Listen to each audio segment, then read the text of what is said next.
오늘도 클릭해주셔서 감사합니다. 구독과 좋아요 부탁드립니다.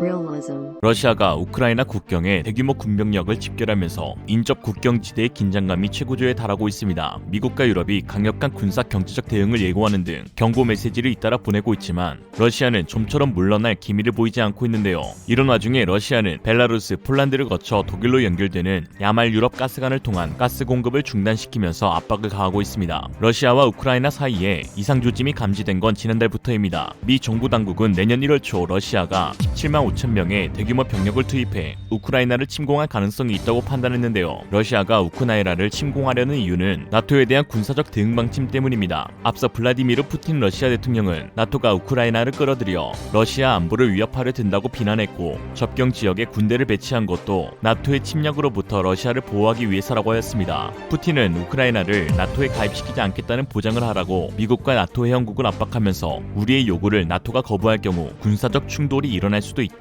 초강력 경고를 보내기도 하였죠. 다른 사람이면 몰라도 푸틴이라 어째 진짜일 것 같기도 해요. 옌스 스톨텐베르그 나토 사무총장은 러시아가 나토 회원국들에게 자신의 입장을 지시하는 것은 있을 수 없는 일이라며 우리는 그것을 매우 분명히 할 것이라고 강조했는데요. 러시아는 1990년 독일 통일을 용인하는 대가로 나토가 더 이상 동쪽으로 확장하지 않겠다는 약속을 받았지만 폴란드, 체코 등에 이어 발트 3국, 에스토니아, 라트비아, 리투아니아마저 나토에 가입하면서 크게 반발하였습니다. 바로 러시아 코앞까지 나토군의 군사 배치가 이루어질 수 있기 때문인데요. 여기에 구소련에서 독립한 우크라이나가 나토와의 군사 협력을 강화하는 동시에 EU 가입을 강력히 희망하자 무력을 행사해서라도 이를 막겠다고 판단한 것으로 풀이됩니다. 러시아 입장에선 국경선을 맞댄 우크라이나에 나토군이 들어오는 상황을 만들지 않겠다는 강력한 견제 의지를 표현한 것이죠. 러시아가 실제 침공에 나설 경우 우크라이나는 큰 타격을 입을 것으로 보입니다. 러시아의 막강한 군사력에 비해 전반적으로 전력 열세이기 때문이죠. 우크라이나가 보유한 군용기는 수송기를 포함해 200여 대에 불과하고 육군 역시 별다른 미사일 방어 체계를 갖추지 못했습니다. 영국 킹스 칼리지 런던의 로버트 리 박사는 러시아가 재래식 무기를 총동원하면 짧은 시간에 막대한 피해를 입힐 수 있다며 3-40분이면 우크라이나 동부군을 초토화할 수 있다고 분석했죠.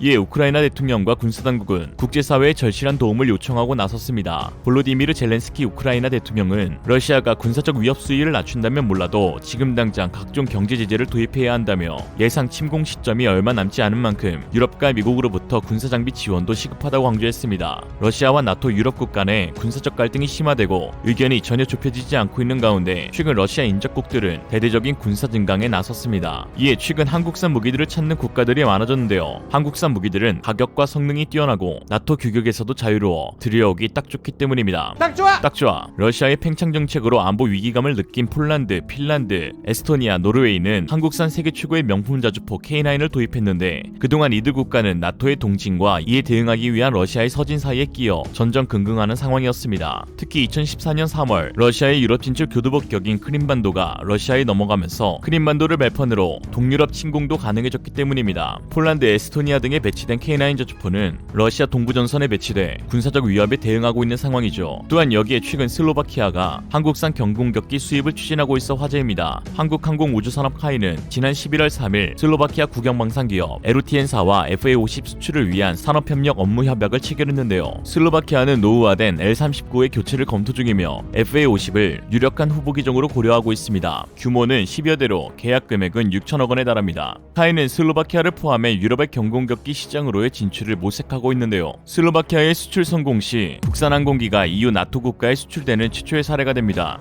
현재 T-50 계열 항공기는 인도네시아, 필리핀, 태국, 이라크 등 총 4개국에 72대가 수출되었으며 높은 고객 만족도로 재구매는 물론 주변국들의 관심이 증가하고 있습니다. T-50 운영국인 인도네시아와 태국은 항공기의 우수한 성능과 후속 지원 성과를 기반으로 올해 7월 각각 6대와 2대를 재구매했습니다. 이런 가운데 FA-50이 최근 열린 2021년 공군작전사령부 공중사격대회에서 F-15, F-16 등의 쟁쟁한 경쟁자를 제치고 가장 뛰어난 성능을 인정받아 화제인데요. 공군작전사령부 공중사격대회는 최고의 전투기량을 갖춘 조종사와 대대를 선정하기 위해 지난 1960년 시작으로 올해 62회를 맞이하는 역사와 전통을 자랑하는 권위 있는 대회입니다. F-15K, KF-16, FA-50 등 조종사 198명이 출전해 그동안 갈고 닦은 기량을 발휘했는데 대회 결과 공군 최고의 공중 명사수를 의미하는 올해의 탑권에는 제8 전투비행단 소속 FA-50 전투조종사 최준상 대위가 선정되어 대통령상을 수상하는 영예를 안았습니다. 특히 올해 대회에서는 우리 기술로 만들어진 국산 항공기 FA-50이 처음으로 탑건을 배출하여 대회 최초로 우수기기에 선정되는 더욱 특별한 의미를 가졌죠. 이번 대회에서 FA-50 전투조종사 최대위는 공대공 요격, 공대지 폭격 부문에 참가하였으며 공대공 요격 부문 만점 등 총 1000점 만점에 955점을 획득하는 탁월한 공중전투 기량을 선보였습니다. 최대위는 지난 11월 중국과 러시아 항공기의 카디즈 침범 당시 대응 비행을 위해 출격하는 등 대한민국 영공방위 임무 완수에도 최선을 다하고 있습니다. 사실 공군이 처음 FA-50의 개발 계획을 밝혔을 때만 해도 큰 기대를 거는 사람들은 없었습니다. 기체 자체가 작은데다 원형이 고등훈련기로 제작된 기체로 전투 효능에 대한 의구심이 있었던 것이죠. 그러나 FA-50은 반전 매력을 지닌 기체였는데 막상 개발이 완료되어 사용해보니 상당히 준수한 성능을 가졌던 것입니다. 기동 성능이 우수하고 정비성도 뛰어나 폭넓은 가용성을 지녔는데 이에 카이도 FA-50 성능 개량을 구상하고 있는 상황입니다. 군사 전문 잡지 제인스의 10월 19일 기사에 따르면 지난달 공군이 주최한 에어로스페이스 컨퍼런스 2021에서 카이는 FA-50 전자장비와 무장을 중심으로 한 성능 개량을 제안한 것으로 밝혀졌습니다. 현재 카이가 추진하고 있는 성능 개량은 크게 5가지입니다. 첫째, BVR, 가시거리박 무장 추가. 둘째, 연료 탱크 확장. 셋째, 신형 F414 엔진 교체. 넷째, 국산 A사 레이더의 통합. 다섯째, 스나이퍼 타겟팅 포드 장착입니다. 성능 개량 후에는 누구도 무시 못할 전투기로 재탄생하는 것이죠. 현재 FA-50이 갖는 대공 미사일은 사거리가 20km에 불과한 미국의 AIM-9 사이드와인더뿐으로 레이더로 적기를 미리 발견해도 20km 사거리 안에 들어와야 격추시킬 수 있었습니다. 이에 카이는 미국제 AIM-120 사거리 100km 이상 암람 장거리 공대공 미사일 또는 영국 MBD사의 아스람을 통합하려는 계획을 가지고 있는데요. 뿐만 아니라 현재 우리가 개발한 해공 함대공 미사일을 공대공 버전으로 개량하고 사거리를 늘려서 국산 장거리 공대공 미사일을 개발하려 하고 있다는 소식도 들립니다. LIG 넥스원의 해군 관계자는 해공의 고체 로켓을 공대공 발사 형태에 적합하게 개량하면 70km 이상의 충분한 사거리를 확보할 수 있을 것이라고 밝혔는데 지난 8일 해공은 국방과학연구소 안흥시험장에서 실시된 1, 2차 품질 인증 사격 시험 결과 표적을 명중시키는 데 모두 성공했습니다. 여기에 FA-50은 내부 연료 탱크를 확장할 계획을 갖고 있습니다. 후방 조종석을 없애고 거기에 연료 탱크를 추가하거나 공중급유 풀업을 설치하는 것을 유력하게 검토하고 있는 것으로 알려지고 있는데 이로써 작전 반경이 2배 이상 늘어날 수 있게 되죠. 또한 현재 사용 중인 F404 엔진을 개량 후 단결정 팬블레이드를 적용하여 내구성과 추진력을 30% 이상 증가시킨 F414 엔진으로 교체할 계획을 갖고 있는데 F414는 한국의 한화 에어로스페이스가 라인센스 생산하고 있습니다. 핵심 부품인 단결정 팬블레이드 역시 국산 제품으로 그 뛰어난 성능을 인정받아 미국에 수출되고 있죠. 그리고 현재 적용된 레이더인 이스라엘제 LEM-2032 기계식 레이더를 A사 레이더로 교체하는데 F-35에 들어가 있는 AN/APG-81 성능을 넘어설 것으로 예상되는 국산 A사 레이더의 성능은 20여 개 이상의 공대지 및 공대공 표적 동시 탐지와 추적이 가능한 수준으로 개발되었습니다. FA-50에 A사 레이더가 통합된다면 우리 경전투기가 주변국의 주력 정규 전투기를 앞설 만큼의 전투기로 환골탈퇴하는 것이죠. 계획대로만 업그레이드 되면 우리 로우급인 FA-50만으로도 북한의 모든 전투기를 압도하고 중국의 주력 전투기들을 관광시킬 수 있어 세계시장에서 최고의 가성비를 지닌 전투기로 등극하게 됩니다.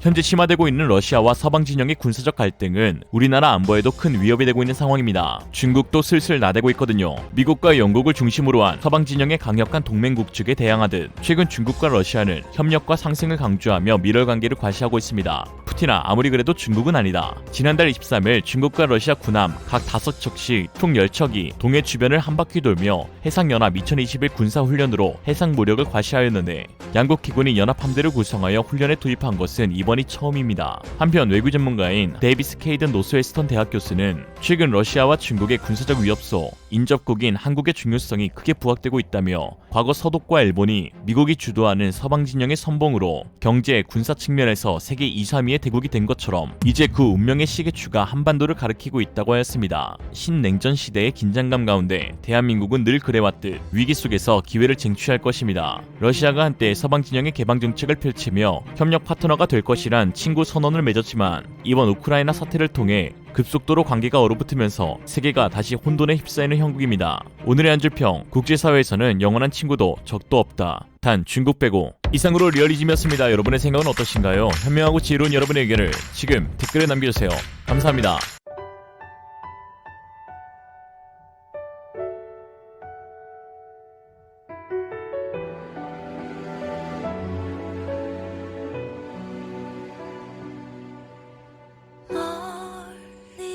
산마루의 저 구름 내 맘 맘속에 머문 그때 언제 여기까지 나온 건지 더는 숨길 수 없